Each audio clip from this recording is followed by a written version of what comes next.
Welcome to week 12 of Harvey's Huddle. I'm Jackson Harvey. Happy Thanksgiving out there.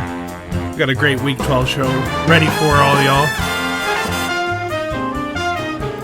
Gonna go through my top 10 list. But first, I just want to say and mention thank you for everyone who has tuned in thus far to the episodes the past few weeks.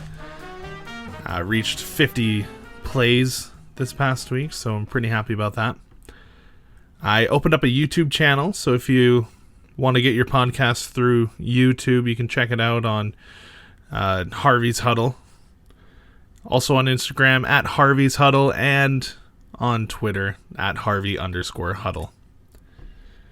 Hit me up on those social media channels. Comment on the YouTube videos. Let me know what you think about my predictions every week, the top 10 list that I have every week. On Instagram, I usually post some opportunities to ask me questions or to just be able to have some dialogue between you guys and myself. So hit me up on those channels and let me know what you think. Now we're going to go through my top 10 list. At number 10, I have the Tennessee Titans. Their offense was much better against the Ravens. Tannehill threw the ball pretty well, but I don't think they're any more than a top 10 team. In fact, I only have them as a top 10 team because the Dolphins lost this past week.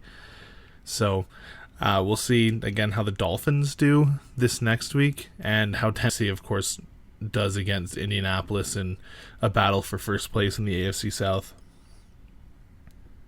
At number 9, I have the Arizona Cardinals.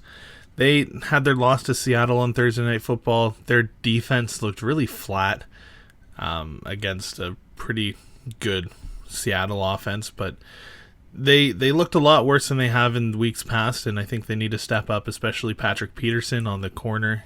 They need to just do better on defense in order to hang with some of these top teams in the NFC. At number 8, I've got the Tampa Bay Buccaneers. I don't think they're any better than they were last week, but I do think they are worse than what they were last week.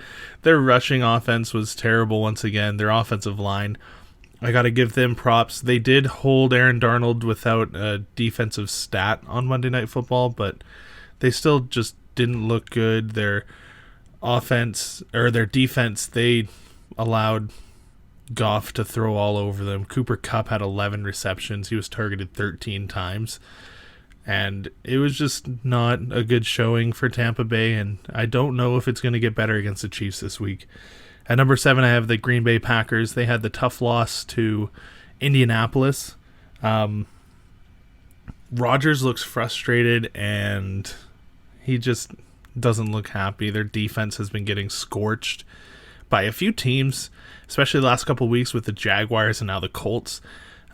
They just are not looking like a top-tier NFC team like the Saints or the Seahawks, Rams, and even the Cardinals look like. So I just don't think the Packers are looking amazing, but they're not looking bad at all either. So we'll see how they do this week. The Colts are number 6 for me. They had an amazing defensive showing in the second half. Their first half game kind of not as good as we've seen them in the past, but you were facing Aaron Rodgers, who's going to throw a few touchdowns anyways. In the second half of that game, they really brought it, and they had a couple of key turnovers that really turned the tide of that game, and eventually they had the turnover in overtime, which allowed them to win ultimately. So at number 5, I've got the Seattle Seahawks. They had a good win against the Cardinals on Thursday Night Football. Russell Wilson didn't turn the ball over at all, which was a sight to see for once. In the last few weeks, he's been pretty turnover crazy, but their defense really stepped up when they needed to, which hasn't been something that we've said a lot this season. So we'll have to see if they can do that consistently in order for them to move up more in this list. At number 4, I've got kind of, I think, a controversial pick, but I think it's right. I've got the Los Angeles Rams at number 4. Some people might not think that that's low enough for them, but I think they deserve this number 4 spot. I think they have an elite defense. They have a solid offense. They have some proven wins against teams in the top 10 in Seattle and Tampa Bay, and that's just in the last 2 weeks as well. I really think that they are a good team, a great team even. They've got a great coaching staff that really understands the game and understands situations, especially in Sean McVay. He is incredible. I haven't watched a lot of Rams games this year, but watching them on Monday night was a sight to behold. Cooper Kupp's a beast. Jared Goff, he's an okay quarterback. I don't think very highly of Jared Goff, but the only thing they need to do going forward is to try to balance out that offensive attack and get a better run game. They didn't have a good running game on Monday night, but I know they are one of the top running teams in terms of touchdowns in the league. So if they can keep that up, I think they are a threat in the playoffs in the NFC. At number 3, I've got the Buffalo Bills. I didn't think that they should be moved any lower. They were on the bye week, and I think they've played a few good games before that, and I didn't see any teams play better than I think that they can play. So at number 2, I've got the Pittsburgh Steelers. They had a good win against Jacksonville, 4 interceptions on defense, and they really took over the game through the air. They didn't run the ball a lot, which was surprising against a pretty bad Jacksonville run defense, but I don't think they're better than the Chiefs. I got the Chiefs at number 1. They firing on all cylinders. They have a good offense, a good defense, even a great offense. That Travis Kelce at tight end is number 3 in the league, I want to say, in terms of receiving yards, which is unheard of in a tight end. So I think they have an awesome team, a better defense than they have had in years past, and I think Patrick Mahomes is still my front runner for MVP, even though he didn't throw for an insane amount on Sunday. I still think they're the best team in the league, and I'm going to stick with that. Let me know what you think about that, and I'll post a story on Instagram later today to have something for you can put your thoughts. Now we're going to head into all the games taking place in Week 12, and Thanksgiving is such an awesome time for me because I just love chilling out on a Thursday and watching football all day. And even better, we've got all 32 teams in action this week, so we got 16 games to preview. I'm going to start it off with the Houston versus Detroit happening on Thursday morning. Deshaun Watson, he looked pretty decent against New England. They won, which I wasn't expecting. I don't think a lot of people were expecting Houston to win that game, especially with New England beating Baltimore the week before. But Watson was 28 for 37, 344 yards with 2 touchdowns, and he was also their leading rusher with 36 yards and 1 touchdown. Detroit, they got it shut out in a loss to PJ Walker and the Panthers. Their defense got 2 interceptions, and Stafford didn't throw any touchdowns. I don't think this game really matters much. I don't think Detroit's going to be a playoff team, even though their record shows that they have a way to get into the playoffs. I don't think they're going to win this game.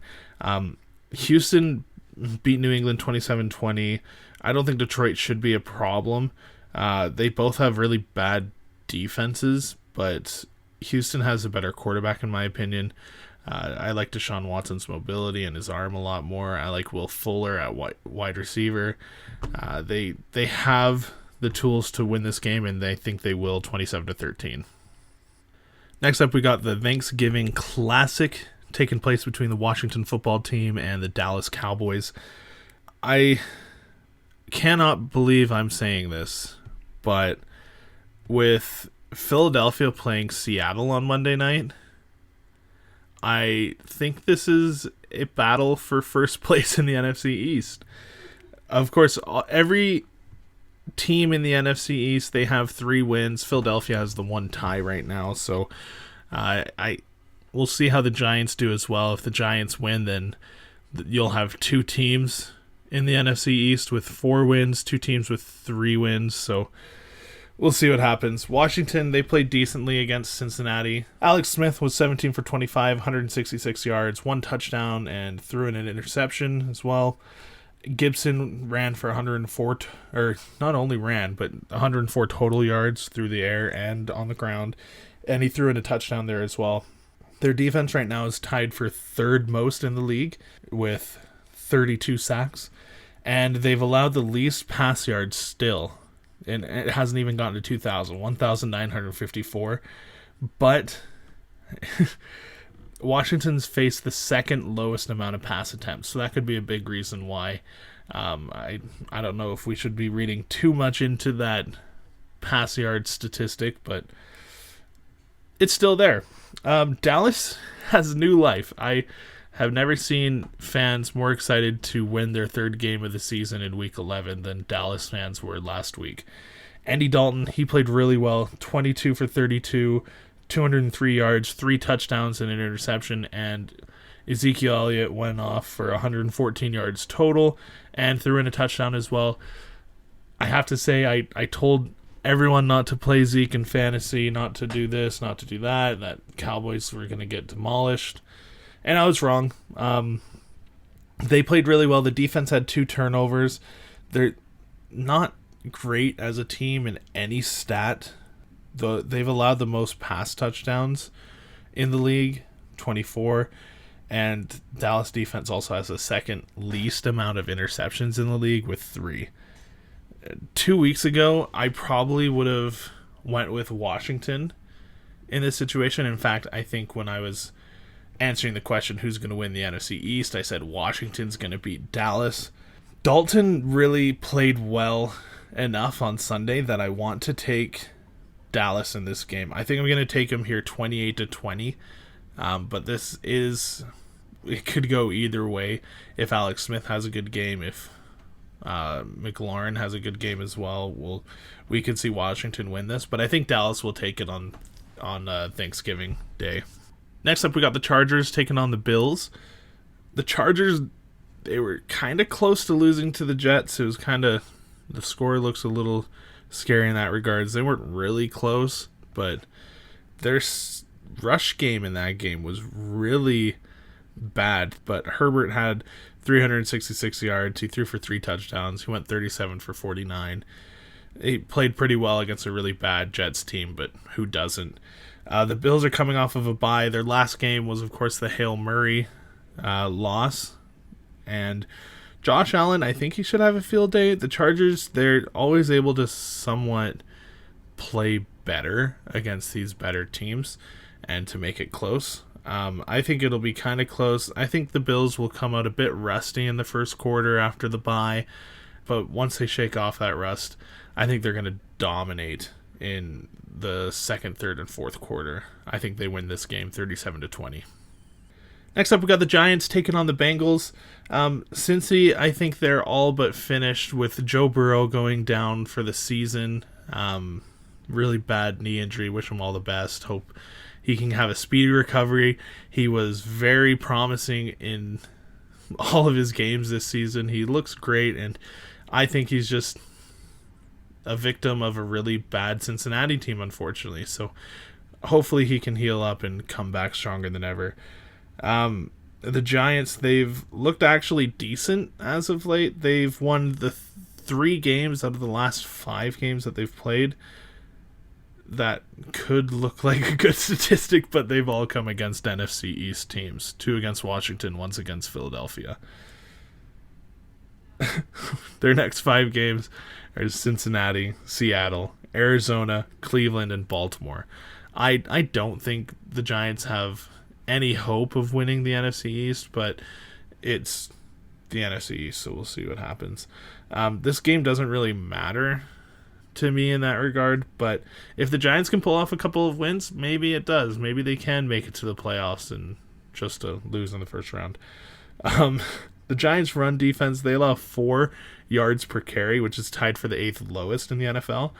And they only have allowed 15 pass touchdowns, which is tied for the 8th lowest in the NFL. The Bengals' defense, on the other hand, they're tied for the 2nd highest in pass touchdowns allowed with 22. And they're tied for the second highest rush yards per carry with 5. Don't know yet if Devonta Freeman is going to be playing. I believe he was still in the injury report the last time I checked. I think this is just going to be a sloppy game. Giants are going to win this one 21-10. Speaking of sloppy games, Miami didn't play very well last week. Next game we're going to cover is Miami taking on the Jets. Tua Tagovailoa, he was pulled in the fourth quarter for Fitzmagic over there. Tua, in the 3 quarters he played, he went 11 for 20, 83 yards, and 1 touchdown to Devonta Parker. He was also sacked 6 times. Fitzpatrick, on the other hand, in their last drive of the game, or the last quarter of the game, he went 12 for 18 through 117 yards, and he had an opportunity to hit Parker in the end zone again, and he threw an interception. He put his team in a position to win, and I don't know who they're going to go with this next game. They might just start Tua again, but I don't know. He hasn't put up a lot of great passing stats right now, so in the last 4 starts, or this is the first 4 starts for Tua as well, but in the last 4 games, Tua's only thrown the ball 97 times. But he has 0 interceptions in those 97 throws and 6 touchdowns, which is a pretty good ratio for a rookie. Fitzpatrick, on the other hand, he's thrown for over 200 attempts, I think, and he has 10 touchdowns to 8 interceptions. The Jets now, they're staring down an 0-16 season. I believe it would be the third 0-16 season we'd see in NFL history. Their next games are against Miami, Las Vegas, Seattle, the Rams, the Browns, and then the Patriots to end the season. So I don't know if they're going to get another win. Their only possibility of another win, in my opinion, is against New England. So we'll see what happens. I don't know how Adam Gase is still a head coach in the league, but whatever. I'm not an NFL executive, but I don't know what they're thinking in New York right now.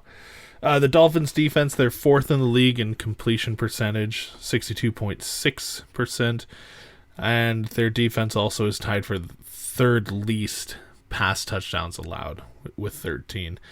Miami won this game in week 6, 24-0. I think with Joe Flacco at the helm, they're going to at least score a touchdown and a field goal. So I'll take Miami winning this game 28-10.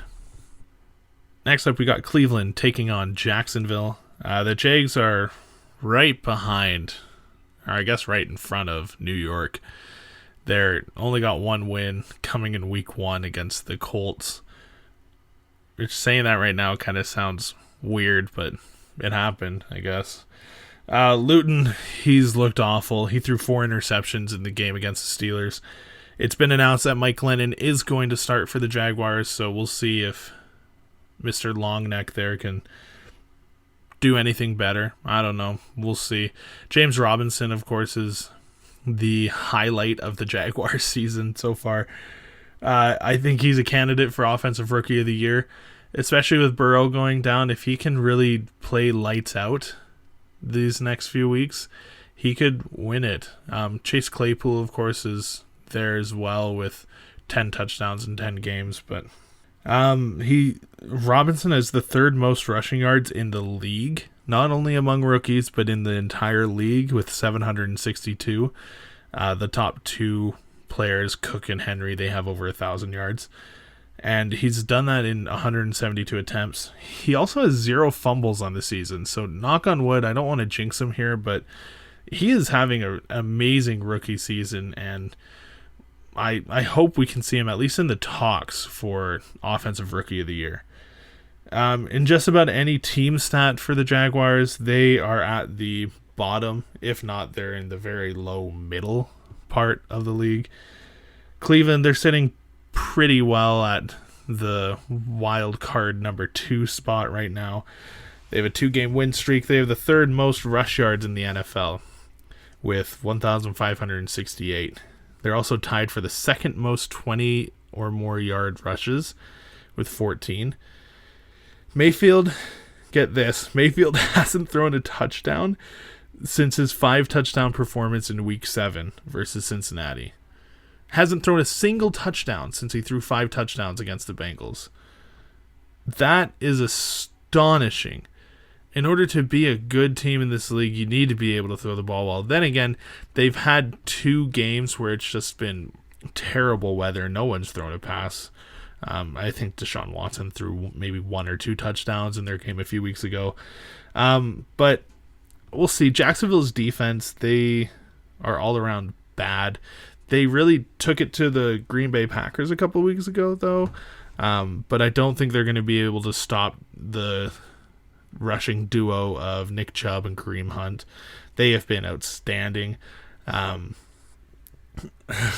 1,568 yards between the two of them is just crazy. I think they're one of the best running back tandems in the NFL. And I think Mayfield could even throw a couple touchdowns against a really bad Jacksonville secondary. I think Cleveland wins this one 30-10. Next up, we got the Carolina Panthers taking on the Minnesota Vikings. Carolina had a good 20-0 win against Detroit last week. P.J. Walker in his first NFL start since coming from the XFL. He looked solid. Barring any setbacks, though, it looks like Bridgewater is going to start this next week. It looks like his knee is healing up well, and McCaffrey, on the other hand, it looks like he's doubtful. The Panthers have said he is week to week again. If he does play, this is going to be a completely different game, but it doesn't look like he will. The Vikings had a tough loss against Dallas, and it hasn't gotten any better this week. Cousins played great in that game. He was 22 for 30 with 314 yards and 3 touchdowns and no interceptions. Dalvin Cook also threw in 115 yards on the ground and 1 touchdown. Some other news out of Minnesota is Adam Thielen was placed on the COVID list early on in this week. So see if he comes back for the game, but it doesn't look promising. In the last 2 games, Thielen's had 2 touchdowns in each one of those games. So that's a huge loss for the Vikings. Even though they have Jefferson, the rookie, there as well, I don't know if anyone can really account for the pure talent that Thielen has and Thielen brings to the Vikings offense. I think Minnesota, they have a chance at a playoff spot here, but Carolina also has an awful rush defense. They're allowing 4.6 yards per carry, just tied for 6th in the league, and they're allowing the most fantasy points, or close to the most fantasy points against opposing running backs. And they've also allowed 3 40 or more yard rushes, which is tied for the 2nd most in the league. I think Dalvin Cook, the chef's going to be in. He's going to be cooking. I think he's going to get at least a couple of touchdowns. Throw in Kirk Cousins, throwing a touchdown to Jefferson. I think Minnesota's going to win this one 30-13. Next up, we have the Saints taking on the Broncos. Taysom Hill in his first NFL start. He went 18 for 23, 233 yards. He didn't throw a touchdown, but he also threw in 51 rushing yards, which was a game high. Not only the highest on the Saints, but the highest in the whole game by one player. And he threw in 2 touchdowns on the ground.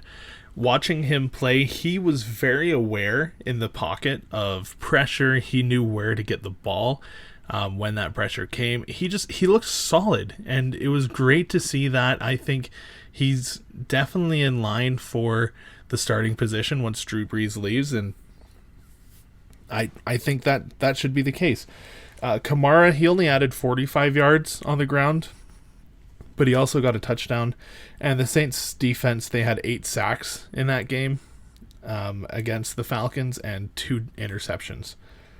Denver, they won their game due to a good rushing performance. Melvin Gordon had 84 yards and 2 touchdowns, and Phillip Lindsay threw in 82 yards on the ground as well. Drew Lock, he threw 18 for 30 for 270 yards and another interception. They have the most interceptions thrown in the NFL with 17, and they also have the lowest completion percentage with 56.7. I think it might be time to see a new quarterback in Denver, but I don't know if that'll happen. Going against a defense like the Saints, I don't see Denver doing well. The Saints defense is tied for fourth most in interceptions with 11. They're tied for third most in sacks with 32. They have the second lowest rush yards per carry with 3.3. And they're tied for the first lowest rush touchdowns allowed with 5. On top of all that, they have the first lowest rush yards allowed with 743. I think the Saints are going to win big in this one. You're going to see Taysom Hill throwing the ball a lot more and maybe throwing in a touchdown or two through the air. Saints got this one 42-13. Next up, we got the Las Vegas Raiders taking on the Atlanta Falcons. Atlanta struggled against New Orleans. They only scored 9 points. Matt Ryan went 19 for 37, 232 yards with 2 interceptions, and their whole team only had 52 rushing yards total. The Atlanta defense this year has allowed 3,003 pass yards, which is the second most in the NFL, only behind Seattle. They've allowed 22 pass touchdowns, which is tied for second most in the NFL. They've allowed 8.4 passing yards per attempt, which is second most in the NFL. And there's 47 passes that they've allowed of 20 or more yards, which is the most in the NFL. Vegas, on the other hand, they looked solid against the Chiefs in Sunday Night Football. Carr went 23 for 31. He had 275 yards through the air, 3 touchdowns, and he threw an interception as well. Carr only has 3 interceptions all season, which is just behind Patrick Mahomes in that stat. Their rush game, though, was stifled in that game. Jacobs only had 55 yards, and he threw in a touchdown as well. And Booker, I think he had like 13 yards on the ground. They're fighting right now to keep that wild card 3 spot from Baltimore, who fell out of playoff consideration for now with their loss to the Titans. I think Vegas is a really easy choice here. I think with how they played against the Chiefs last week, that should roll over into a really bad game against an Atlanta offense that's struggling and an Atlanta defense that's been riddled with injuries and just doesn't have a good secondary at all. I think Las Vegas wins this one 27-14. Next up, we got San Francisco taking on the Rams. The 49ers are coming off of a bye. Injuries are really killing this team. However, they're tied for the second most rush touchdowns in the league, and their defense has allowed the 4th lowest pass yards in the league with 2,089. Rams, on the other hand, they're coming off 2 huge wins against Seattle and the Buccaneers, which are seen as 2 of the best teams in the NFC. So they're riding high. Jared Goff went 39 for 51, 376 yards, 3 touchdowns, and he threw 2 interceptions on top of that. Cooper Kupp had 145 of those yards with 11 out of 13 receptions. Their defense, they've still only allowed 1 rush of 20 or more yards all season. And they've also allowed the least yards per pass attempt with 6.1, the least pass touchdowns in the NFL with 11, the second least quarterback rating, 78.6, and on top of that, the Rams offense has allowed they're tied for the 4th least amount of sacks allowed with 13. LA's rush game, they should be better this game. Buccaneers have a good rush defense. I imagine Henderson to be throwing in a couple touchdowns, and Jared Goff really proved that he could win with his arm on Monday Night Football, and I think that was great to see Robert Woods and Cooper Kupp really get involved with the game there, and Woods scored a touchdown as well. So I think this is another blowout. A lot of blowouts this week. A lot of uneven matchups in my opinion, but LA is going to take this one 37-10. Next up, we got the Cardinals taking on the Patriots. New England, I don't know. They're so up and down. They almost lose to the Jets one week, and then they beat the Ravens, and now they've lost to the Texans. Cam Newton was just 26 for 40. He had 365 yards, but he had a 50-yard pass to end the game. And he also threw in a touchdown there. Their defense, though, allowed 344 pass yards against a Houston team that really isn't that good through the air on offense. They're not good at anything really, but they allowed 344 pass yards against Deshaun Watson. Their offense, they have the fifth least passing yards in the league with 2,216. They have the least passing touchdowns in the league with 6. They're tied for the third most interceptions thrown with 11, and they're tied for the second most rush touchdowns with 15. Arizona, on the other hand, they had a tough loss as well against Seattle. Kyler Murray, he went 29 for 42, 269 yards, 2 touchdowns. Their team only had 57 total rush yards as well. The Cardinals' offense, they have the second most rush yards in the league with 1,577, the most rush touchdowns in the league with 16, and their defense has allowed 6 rushing touchdowns on the season, which is tied for the third least in the NFL.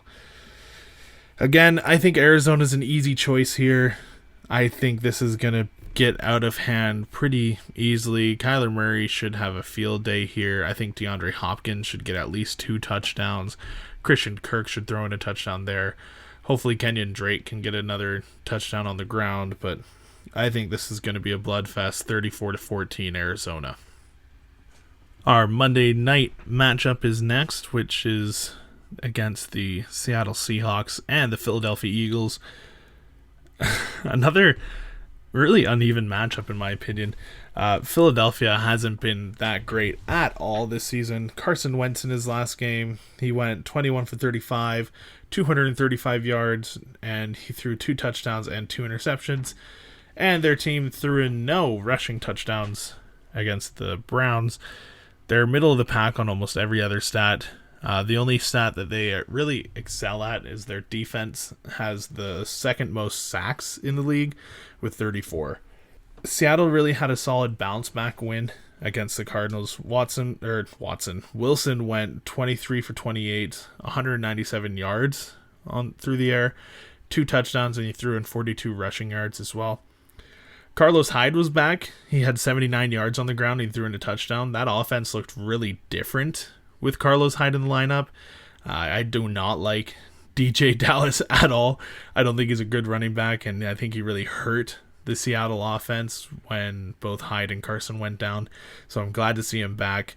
I think Wilson and company, they should have a really, again, a field day. I feel like I've been using that word a lot today, but they should have a field day. Carlos Hyde, he should have 2 or more touchdowns against a really, really, really, really, really, really, really bad Philadelphia Eagles team.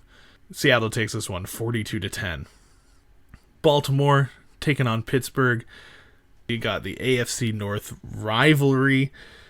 Pittsburgh is still undefeated. Big Ben had a good game against the Jaguars, 32 for 46, 267 yards, 2 touchdowns, and threw in an interception as well. Their defense, looking at their stats, it blows my mind. They have an elite defense here. They still have the highest sacks in the league with 38. They have the most interceptions in the league with 15. They allow the lowest quarterback rating, 71.8. They're tied for the third lowest yards per pass attempt with 6.7. They have the lowest completion percentage allowed, 54.8%. Just over 50% passes being completed on these guys. They're tied for the lowest amount of rush touchdowns against them as well with 5. And their offense is not unstoppable, not like Chiefs unstoppable, but they are looking good. They got away from the run game a little bit against Jacksonville, but I think that James Conner is still an elite running back, and they've got the receivers to throw it whenever they want. So Baltimore, on the other hand, they had a rough loss to the Titans. I don't know what's going on in Baltimore. I don't know what's happening. Jackson went 17 for 29, 186 yards, a touchdown and an interception, and he ran 51 yards on the ground. Dobbins was their leading rusher. He had 70 yards on the ground and a touchdown. And Jackson, I think he's throwing the ball decently. I don't think he's doing as bad as he was a few weeks ago, but his receivers need to catch the ball. You need to go and get a receiver somehow. Hollywood Brown is looking like not Hollywood. I don't know what's the opposite of Hollywood. Some garage home video Brown. I don't know. He is not looking good at all. He is not catching the ball. He's not getting open like he was last season. Their defense, they allowed 175 rushing yards. This is supposed to be the top rushing defense in the league, mind you. And they also included that game-winning rush by Derrick Henry, 29 yards into the end zone in overtime. I think, again, that this game is almost a no contest. I could lean towards a defensive battle here. I could think that Baltimore's defense, they're due for a good game. And as well with their receivers, I think Baltimore's receivers are due for a good game. However, I don't think it can happen against the Pittsburgh Steelers defense right now. I do not think that their offense can perform well against such a good defense. You saw it against Tennessee. Tennessee doesn't even have a good defense. They haven't been able to perform offensively at all, and I don't think they're going to do it against Pittsburgh. I think Jackson, he's going to throw for less than 125 yards, and he'll have 2 or more interceptions. Pittsburgh wins this one 28-14. Next up, I got another rivalry. This is a Sunday night football game. The Packers taking on the Bears. Both these teams are coming off of losses. Chicago is also coming off of the bye week. Chicago's not very good. We've heard it all season. It looks like Nick Foles might be hurt. Chicago's got the second lowest yards per attempt on offense with 6 yards. They're tied for the third most interceptions thrown with 11. And they also have the worst rushing game in the league. They have 2 rushing touchdowns all season. All season. Tom Brady has more rushing touchdowns than the Chicago Bears offense. Let that sink in a little bit. On top of that, they're only getting 3.6 yards per carry on the ground. The Chicago's defense, on the other hand, they have the second lowest completion percentage allowed with 61.1%, the second lowest passing touchdowns allowed with 12, the fifth lowest quarterback rating allowed with 85.7, and they're tied for the third lowest rush touchdowns allowed with 6. Green Bay, on the other hand, they had a rough game. Not a rough game, but just a tough loss. Rodgers went 27 for 38, 311 yards, 3 touchdowns, and an interception. Aaron Jones only rushed for 41 yards. He threw in a touchdown as well. And they had 3 fumbles on offense, which even led to the game-winning field goal in overtime. I got to say something about Aaron Rodgers and his body language right now. Every time he made a mistake or his receiver made a mistake, it looks like he wants to murder the guy. I think he needs to not grow up, but I think the leader of your team should be someone who's inspiring the team to do better and should be the one that's bringing energy up and not bringing it down. And I think Aaron Rodgers is bringing the energy down in his receiving core. I think, of course, he demands a lot of better play in his teammates, but I think he needs to do it in a different way. Their defense is okay. I said it at the top of the show. They've been scorched the last 2 weeks. Not scorched necessarily by the Jaguars, but they didn't look great against the Jaguars either. I think Rodgers is going to have 4+ touchdowns here to 4 different receivers. That's what I'm hoping for. I'm hoping he can get what he wants and have some more success with other receivers. The Bears are going to continue to struggle. Who knows who's going to start this week, Trubisky or Nick Foles? Matt Nagy is hesitant to say anything right now, but I'm taking the Packers here 37-20. Now our final 2 games that we've got here, they're little more competitive in my opinion. Tennessee taking on the Colts. Tennessee won in overtime against the Ravens. Ryan Tannehill went 22 for 31, 259 yards, 2 touchdowns, and an interception through the air. I gotta say something about Tennessee. I don't know, and I don't understand how you can come into Baltimore losing 3 out of your last 4, and then you do something as disrespectful as breaking down the team before the game on Baltimore's midfield logo. How do you think that that's a good idea? How do you think that you deserve to do that because we won a playoff game against them last year, maybe. Sure, that's last year. I don't think that's a very good sportsmanship move, and I think it shows why I don't really like the Titans. I don't think that they're that good of a team. You have Derrick Henry, Ryan Tannehill has been playing subpar, and you pull some shenanigan like that. I don't like it. I think it proves to the unprofessionalism of Mike Vrabel, but that's just me. Derrick Henry, he ran for 133 yards. He had the game-winning touchdown. The defense is tied for the 5th most passing touchdowns allowed in the league with 21. They're tied for the 6th most interceptions in the league as well with 10, but they also have the 3rd least sacks in the league with 12. The Colts, on the other hand, they made a lot of mistakes, including 3 holding penalties on their last drive of the regulation, and it took them out of field goal range, which could have won them the game. Rivers went 24 for 36, 288 yards, 3 touchdowns and an interception. Their offensive line is really good despite all the holding penalties that they had on Sunday. They've allowed the least amount of sacks in the league with 10.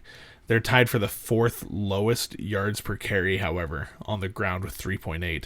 The Colts defense, on the other hand, they're tied for the 4th least passing yards in the league, allowed 2,089.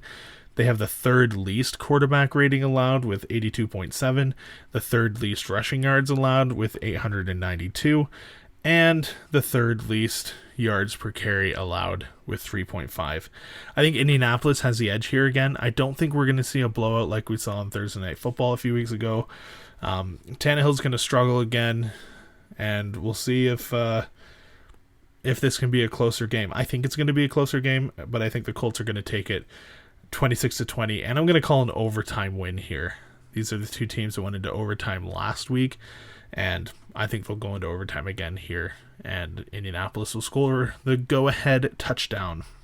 Finally, we have the Kansas City Chiefs taking on the Tampa Bay Buccaneers.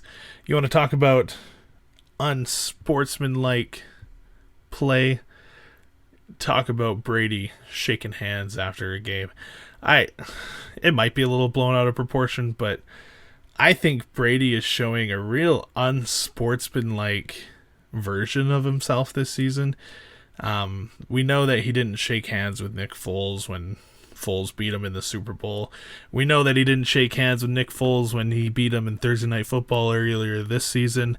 And Jared Goff throws a good game, throws over 50 times and is able to throw over 300 yards and a couple touchdowns. Doesn't shake his hand after the game either. Why is that? I'm sure he'll say, I didn't even realize it. I don't know. Maybe COVID. Whatever. I don't think that that's a very classy move by Brady, and it's really making me lose a lot of respect for him this season so far.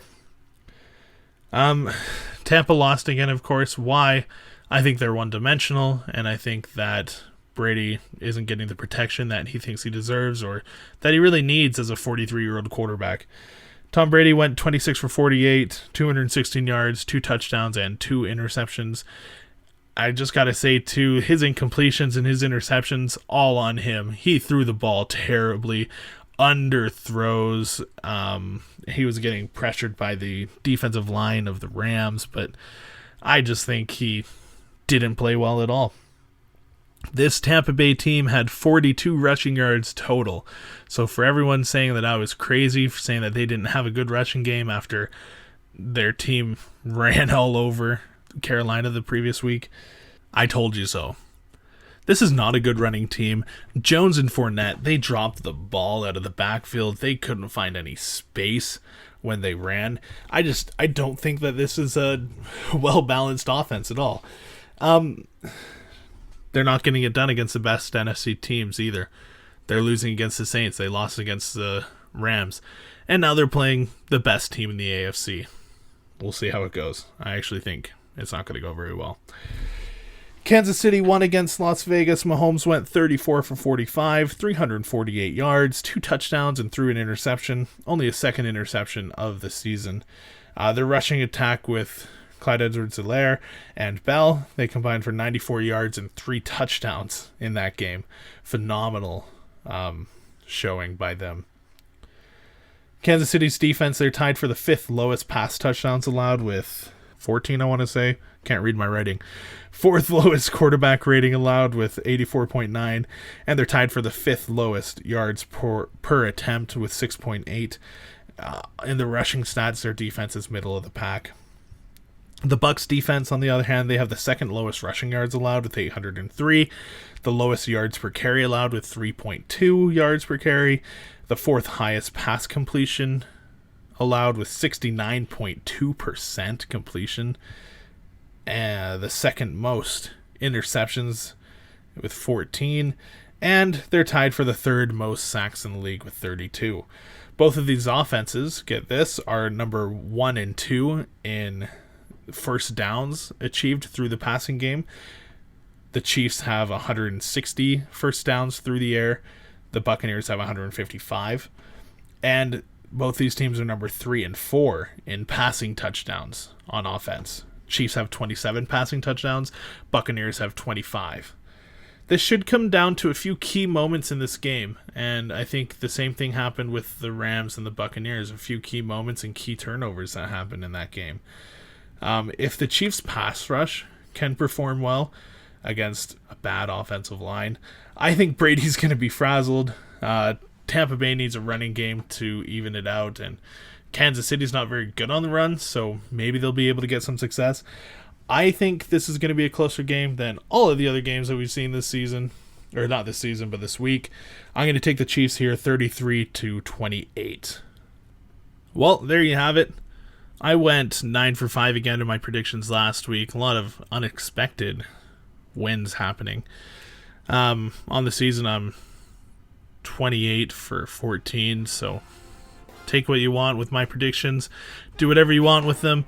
Let me know what you think on Instagram at Harvey's Huddle and on Twitter at Harvey_Huddle. I hope all y'all Americans have a great Thanksgiving weekend and stay safe out there. Enjoy some football and enjoy some good games going on this week. I'm Jackson Harvey. This has been Harvey's Huddle. Take care.